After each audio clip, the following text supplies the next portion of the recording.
जीक और जादुई बेला एक दफ़ा का जिक्र है कि एक गांव में एक गरीब बैवा और उसका अकलौता बेटा जीक रहते थे। उनके पास एक छोटा सा मकान और एक गाय थी जिसका नाम मिल्की वाइट था।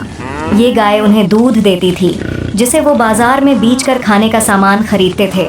मगर एक दिन गाय ने दूध देना बंद कर दिया और उनके पास बेचने के लिए कुछ नहीं बचा। जेक, इसकी माँ ने कहा, हमारे पास और कोई चारा नहीं है, हमें मिल्की वाइट को बेचना पड़ेगा। उसे बाजार ले जाओ और अच्छे दामों में बेच दो। जेक गाय को लेकर बाजार की तरफ रवाना हो गया। रास्ते में उसकी मुलाकात एक अजीब बूढ़े आदमी से हुई जिसने उसे 5 जादुई बीन्स के बदले गाय देने की पेशकश की।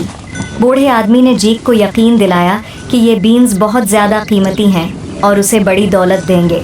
जेक, जो कि महमजोई और तजस्सुस से भरपूर था, मान गया और गाय के बदले जादुई बीन्स ले लिए। जब जेक घर वापस आया और अपनी माँ को बीन्स दिखाए तो वो गुस्से से भर गई। तुम बेवकूफ़ हो, उसने चीख कर कहा। तुमने हमारी अकलौती गाय चंद बीन्स के बदले बेच दी। गुस्से में उसकी माँ ने बीन्स खिड़की से बाहर फेंक दिए और जीक को बगैर खाना खाए सोने भेज दिया। अगली सुबह जीक ने देखा कि खिड़की के बाहर एक बहुत बड़ा बील उग आया है जो आसमान तक जा रहा है। जीक, जो कि महमजोई के लिए बेचैन था, ने बील पर चढ़ने का फैसला किया। वो ऊपर और ऊपर चढ़ता चला गया, यहाँ तक कि वो बादलों के ऊपर एक अजीब दुनिया में पहुँच गया। दूर दूर तक एक अजीम आलीशान महल नजर आया। जीक ने महल की तरफ चलना शुरू कर दिया और बड़े दरवाजे पर दस्तक दी। एक दीव की बीवी ने दरवाज़ा खोला और जीक को हैरानी से देखा।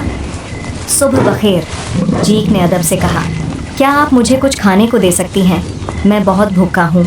दियो की बीवी ने इस छोटे लड़के पर रहम खाते हुए उसे अंदर बुलाया और रोटी, पनीर और दूध दिया। जब जीक खा रहा था तो अचानक ज़मीन हिलने लगी और ज़ोर से थप थप की आवाज़ें आईं। दीव की बीवी ने फ़ौरन जीक को एक अलमारी में छिपा दिया और कहा, ये मेरे शुवहर हैं, तुम्हें छपना होगा वरना वो तुम्हें खा जाएंगे। दियो कमरे में दाखिल हुआ और धाड़ कर बोला, फी फाफो फम, मुझे एक अंग्रेज़ की खुशबू आ रही है। चाहे वो जिंदा हो या मुर्दा, मैं उसकी हड्डियों को पैस कर रोटी बनाऊंगा। बेवकूफ़ी न करो, इसकी बीवी ने कहा, यहाँ कोई नहीं है, सिर्फ हम दोनों। अब बैठ जाओ और नाश्ता करो। नाश्ते के बाद दीव ने एक मर्गी निकाली जो सुनहरी अंडे देती थी और एक जादुई बरबत निकाला जो खुद ब खुद खूबसूरत मौसीकी बजाता था। आखिरकार दीव सो गया और जीक ने मौका देखते हुए चुपके से अलमारी से निकलकर मर्गी और बरबत उठा लिया और महल से बाहर की तरफ दौड़ लगा दी। मगर बरबत ने ज़ोर ज़ोर से बजाना शुरू कर दिया जिससे दीव जाग गया। चौर, वो चलाया और जीक के पीछे भागा।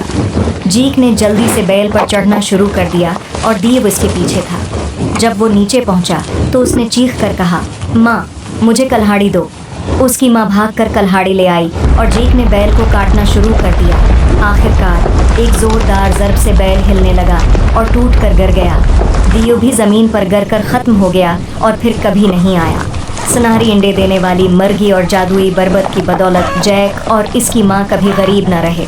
वो हंसी खुशी रहने लगे और जैक अपने गांव का सबसे बहादुर और होशियार लड़का माना जाने लगा। और यूं जैक और जादुई बेल की कहानी सुनाई और सुनाई गई जो नस्ल दर नस्ल महमजोई, बहादुरी और जादू की दास्तान के तौर पर मशहूर हो गई। वीडियो अच्छी लगे तो लाइक और सब्सक्राइब करें। शुक्रिया।